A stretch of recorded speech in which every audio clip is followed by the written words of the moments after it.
The question here today is not why we are sailing. This story is not at all about the mission that we are about to embark. The story here is about Palestine. The story here is how people are being deliberately deprived of the very basic means to survive. And the story here is how the world can be silent and how those in power, those who are supposed to represent us, are in every possible way betraying and failing Palestinians and all oppressed peoples of the world. They are failing to uphold international law. They are failing to do their most basic legal duties, to act to prevent a genocide, to stop their complicity and support for an apartheid state and the occupation and the genocide of Palestinians. Israel are very clear about their genocidal intent. They want to erase the Palestinian nation. They want to take over the Gaza Strip. This is a non-violent mission that is aiming to open a corridor of humanitarian aid before a political reason that is happening in Palestine. What is happening there is not a natural disaster. We cannot ignore the fact that Palestinians are being starved to death. Palestinians have been dehumanized to such an extent that they are only spoken of in terms of numbers and UN resolutions.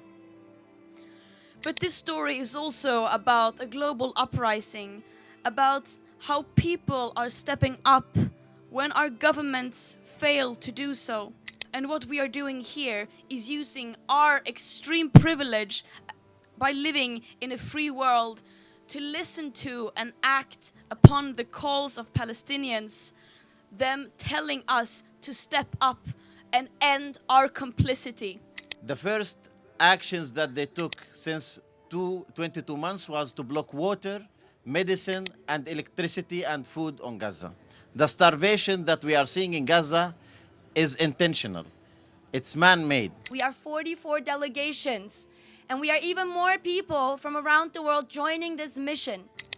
We had 30,000 people signing up to be on this mission. Of course, we can't take everyone with us, but you will all be with us sailing to Gaza to break the Israeli illegal siege. We will be joined from Greece, from Italy, from Tunis.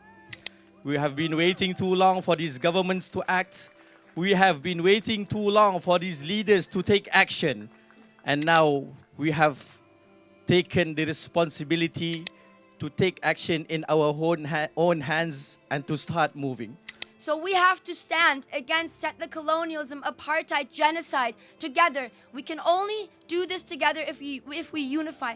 That the story is not about us. When we think we're not afraid, we think that the risk that we go through in a mission like this is just a small fraction of the risk that every Palestinian in Gaza has to endure every single day.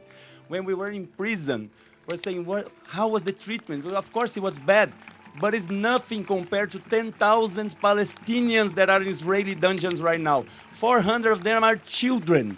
And that's why we need to keep moving. People say, what about your family? What about the family of every Palestinian people?